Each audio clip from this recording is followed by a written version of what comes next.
Chase Elliott ran 72 races in Hendrick Motorsports Number 24 car. He finished in the top 5 22 times, which is a 30.6% rate, which is about 1 in every 4 races. 38 times he came home in the top 10, which is 52.8, which means every other race he finished inside the top 10. He had 2 poles, led 918 laps, had an 11.0 average start, and a 13.3 average finish, but somehow he was not able to win a race.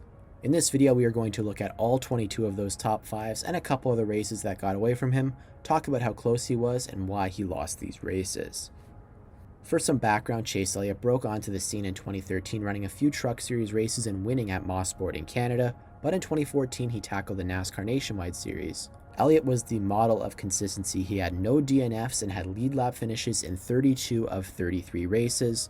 He only had one finish outside of the top 20, which was a 37th place run at Charlotte 24 laps down. He led the points for 21 of 33 races of the season, including from race 18 until the end of the season, winning 3 times and winning the Nationwide Series championship as a rookie. Now, Hendrick Motorsports didn't rush him to the Cup Series. He returned for the now Xfinity Series in 2015, but finished second in points this time around, 15 behind Chris Buescher. Elliott had one more top 10 in 2015, but 2 less wins, 5 less top 5s, and more importantly, 6 more races that he finished off the lead lap, coming up just short of going back-to-back for championships. However, 2015 coincided with Jeff Gordon's final season in the NASCAR Cup Series, and Chase Elliott was the one tapped to drive the iconic 24 Hendrick Motorsports Chevrolet. He won the pole in just his 6th NASCAR Cup Series start in the 2016 Daytona 500, the biggest race of the year, but he wrecked out early, was never really a factor in this race at all.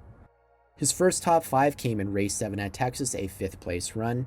He led 1 lap during the race after starting from the rear due to a transmission change, but he never really had a dominant car. He wasn't in contention to win, but it was his first top 5 in the NASCAR Cup Series. The following week at Bristol, race number 8, 4th place run, but similar to Texas, he was in the top 5 most of the day, was never a serious contender for the win. Back-to-back top 5s though for the first time in his career. A few races later at the Talladega Spring Race, Chase Elliott won his 2nd career pole, going 2-4-2 on the pack racing style tracks. He had a 5th place run after leading 27 of 188 laps. He was in contention to win on this one. He was making moves on the final lap, almost got cleared for 3rd going into the final corner, was not able to clear Austin Dillon, ended up finishing in the top 5. 2 weeks later, round 12 at Dover, that was a 3rd place run for him, his best career finish. The race ended with a 35 lap green flag run. He wasn't even a second behind leader, just 0.61 behind leaders Matt Kenseth and Kyle Larson, who had a great battle for the win in this race. At the time, Kyle Larson was still winless. He ended up finishing 2nd to Matt Kenseth, Chase Elliott in 3rd. Right behind those guys, kind of like Dave Blaney at Darlington in 2003, he was ready to pounce if something happened, but they kept it clean. Elliott finished 3rd. After Dover, Elliott was competing in the Sprint Showdown, trying to win his way into the All-Star race, but lost in an all-time finish to none other than last week's runner-up Kyle Larson. Despite losing by just mere inches, Elliott would advance as the fan vote winner and would end up finishing 6th in the Sprint All-Star race. In race 14, the first visit to Pocono that year, Chase Elliott led 55 of 160 laps and had his best chance to win. He restarted on the front row for the final restart with just 33 laps to go and was battling his teammate Dale Earnhardt Jr. for the race lead when Kurt Busch snuck by and passed both of them. He set sail. Kurt Busch would go on to win. Chase Elliott finished in 4th position. The next week, the series' first visit to Michigan, Chase Elliott was in position to win yet again. He had led 35 of 200 laps and was leading when the caution came out with just 52 laps to go. He spun the tires on the restart and lost the lead to Logano, falling back to 4th position. He did get back to 2nd and had 2 different restarts on the front row besides Joey Logano with 32 and 7 laps to go, but could not get back past him. Elliott was 6th in points following this race, but hit a summer slump, finishing outside of the top 10 in the next 8 races, which included 4 finishes of 30th or worse. Elliott did not return to the top 5 until the series returned to Michigan for race 24. Elliott took the lead for the 4th time that day on lap 169 and was cruising to an easy victory. He had a 3-second lead on Kyle Larson with 12 laps to go when Michael Annett brought out the yellow flag. On the ensuing restart, Elliott spun the tires, helped by fellow rookie Ryan Blaney, who was pushing him, and ended up getting passed by Kyle Larson, who would finally get his first win. Elliott would lead 31 of 200 laps in this race, and if you're one of the fans who stuck with the 24 following Gordon's retirement, it seemed that Elliott had inherited his restarting ability, which was one of the only weaknesses Gordon carried throughout his career. Chase Elliott made the chase in his rookie season, becoming the first and only driver to point his way into the expanded playoff chase format with 16 drivers. Denny Hamlin also pointed his way in back in 2006. For race 27 at Chicagoland, the chase opener, Elliott finished in third place. He led 75 laps on the day and took the lead for the third time of the day with just over 20 laps to go, and was leading on Martin Truex Jr. by over a second when the caution came out with just 5 laps to go. He would lose the lead to Martin Truex Jr. on pit road, but restarted in 5th position as Ryan Blaney, Casey Kane, and Carl Edwards all stayed out on a gamble. Truex was able to take it 3 wide into turn 1, but Elliott got stuck on the bottom and ended up getting passed by Joey Logano, finishing in 3rd position. In race 29, Chase Elliott matched his finish at Dover from earlier in the season with a 3rd place run, as one of just 6 cars to finish on the lead lap, as the race played out on a 202 lap green flag run. The good old days where stage cautions didn't butcher all the strategy. Chase Elliott advanced into the round of 12 with this run. The next week at Charlotte, Chase Elliott led 103 laps early and was running in 2nd place with 82 laps to go before AJ Allmendinger brought out the caution. Austin Dillon took 2 tires and restarted on the front row with Jimmy Johnson, but was tagged by Martin Truex Jr., which caused a major pileup, which involved the 24 car. Elliott finished in 33rd position, and this ended Chase Elliott's rookie playoff run in the round of 12. Returning to the track where he got his first top 5 earlier in the season, the second running of Texas, Elliott finished in 4th position, 1 position better. Elliott was running in 4th in this one when the race was called for rain with just under 50 laps to go, to leader Carl Edwards. At the end of the day, Chase Elliott ended his rookie season 10th in points, and he would have been 11th without the chase reset, so a very strong season, one of the best rookie seasons in recent memory. Only 2 DNFs on the year, and he finished on the lead lap in 26 of 36 races. He had a 12.1 average running position, slightly better than his 14.6 average finish, ran 68.9% of the laps inside of the top 15, and had a 91.84 average driver rating, 10 top 5s and 17 top 10s, a great rookie season. The 21-year-old Chase Elliott started 2017 the same as 2016, winning the pole for the Daytona 500, but this time he also won his Gatorade Duel, leading 25 of 60 laps. Elliott was actually awarded 10 points for winning his duel, as in 2017 they introduced the new stage racing format that would award points throughout the race rather than just at the finish. Elliott's strong car from Speed Weeks carried on to the Daytona 500, a race that went green for the final 47 laps, turning it into a fuel mileage race. Elliott took the lead with just 25 laps to go and was leading with 3 laps remaining when he ran out of fuel, finishing 14th, leading 39 of 200 laps. The next week, Chase Elliott finished 5th after a pretty strong day, finishing 3rd in Stage 1 and 2nd in Stage 2 to the dominant Kevin Harvick, who led 292 of the first 311 laps, before speeding on the final pit stop and finishing 9th to Brad Keselowski. Elliott carried on his strong start to the season the following week at Las Vegas, finishing in 3rd position. He finished top 5 in both stages, but finished in 3rd behind Kyle Larson and a dominant Martin Truex Jr., who led 150 of 267 laps. The following week at Phoenix, Elliott won his first career stage, winning Stage 2 and also finishing in the top 5, 4th position in Stage 1. He led 106 laps on the day, but faded late and was running just inside the top 10 when the caution came out with 6 laps to go. He lost a few spots to drivers who stayed out or took 2 tires, finishing in 12th position. 2 weeks later, after starting in 2nd position, Chase Elliott finished top 5 in both of the stages, which included a Stage 2 victory, and led 20 laps, finishing 3rd behind the 2 best cars of the day, Kyle Busch and Brad Keselowski. He was outside the top 5 for a few weeks until Dover. Elliott was flirting with the points lead after round 8 at Bristol, but 4 finishes of 24th or worse dropped him down to 7th in points entering Dover. Despite not earning any stage points on the day, Chase Elliott benefited from the huge pileup on the green-white checkered to sneak into the top 5, finishing in 5th position.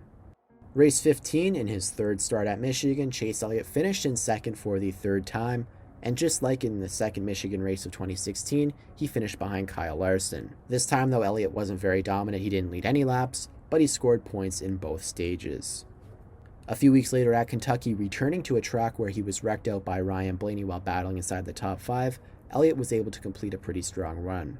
He didn't lead any laps but finished top 10 in both stages, finishing in 3rd position as Martin Truex Jr. ran a perfect race, sweeping all stages and getting 60 points. Chase Elliott started the newly branded NASCAR playoffs, finishing runner-up to regular season champion Martin Truex Jr. at Chicagoland for race 27. Elliott had led 42 out of 267 laps early in this race, finishing third in stage 1 and winning the second stage, but he had nothing for Martin Truex Jr. in the 52-lap green flag run that ended the race, finishing over 7 seconds behind Martin Truex Jr. Race 29 at Dover, a track that Chase Elliott had never finished outside of the top 5 at, he led a race-high 138 laps and looked to be cruising to his first victory as the entire final stage went green. In lap traffic late in the race, Elliott got caught behind notoriously hard-to-pass Ryan Newman with 10 laps to go, who was running in 13th trying to stay on the lead lap, which he needed to do as he was only 2 points behind Ricky Stenhouse Jr. for the final transfer spot, and Dover was the cut race for the round of 16. Elliott had held a lead of over 4 seconds with just 40 laps remaining, but Kyle Busch pulled off an amazing final stint to catch and pass Chase Elliott as they took the white flag. To add insult to injury, Kyle Busch was able to pass Ryan Newman before he took the checkered flag in just 1 lap. I remember watching this race with my dad, who is a Chase Elliott fan, and that whole final run, it was like, oh, he's finally going to do it, he's going to win, but the universe had a different plan that day. Kyle Busch ended up winning. The next week, he returned to Charlotte, a track he dominated at in the previous season before getting taken out in a wreck. Elliott led 12 laps in the early going and ended up finishing second to Kevin Harvick in both stages. He finished second for the second race in a row and the 6th time in his NASCAR Cup Series career. For race 32 at Kansas, after crashing out while running in 3rd position with just 6 laps to go the previous week at Talladega, Elliott capped off a round of 12 with a strong top 5 day, earning points in both stages. He advanced to the round of 8 for the first time in his young career. Race 33, the second running at Martinsville, Elliott led 123 laps and scored points in both stages, and restarted in second with just 4 laps to go. He overdrove turn 3 running Keselowski up the track and held the lead coming to just 3 to go. Hamlin got to the inside of him in turn 1, but Elliott powered from the outside lane to clear Hamlin heading into turn number 3. When they got there, Hamlin shipped Elliott, wrecking him and not only ending his chances for his first win, but hurting him in the point standings as he was battling to make the final 4. Race 35 at Phoenix, after leading 100 laps in the spring, Elliott was in a must-win situation to advance himself into the final 4. He took the lead from Matt Kenseth on the final restart with 31 laps to go, and tried to get away while he could. Kenseth was able to track him back down and pass him with just 10 laps to go. Elliott ended up finishing second. However, not all was lost. With 44 laps to go, Hamlin, who was holding a final 4 spot, 4 points to the good over Brad Keselowski. As Elliott passed him for third, he slightly nudged him into the wall, which caused Hamlin's right front tire to blow up 4 laps later, hitting the wall hard and ending his chances of advancing into the final 4 at Homestead. In total, Elliott led 34 laps on the day. In Elliott's final race in the number 24, he capped it off with a top 5 run after scoring points in both stages. He didn't lead any laps, but managed to finish ahead of one of the Championship 4 drivers, Brad Keselowski, who finished behind him in 7th place. Also, anyone who watched this race knows Larson was the fastest car in that final run, but he respected the great battle between Truex and Kyle Busch and let them duke it out for the championship. I'll stand by that until I die. Elliott's 2017 stats were even better than his insane rookie season. 12 top 5s and 21 top 10s. He had an average running position of 10.2, to go with an average finish of 12.0. He spent 81.6% of the laps ran in 2017 inside of the top 15, and his average driver rating was a 96.3. He finished 5th in the final point standings and would have been a strong 7th in the season-long points format, the same position he finished in the regular season. Back in August, before the 2017 playoffs even began, it was announced that Elliott's team would be renumbered to the number 9, his family number that his father Bill Elliott drove to 38 Cup wins and the 1988 Winston Cup Series championship.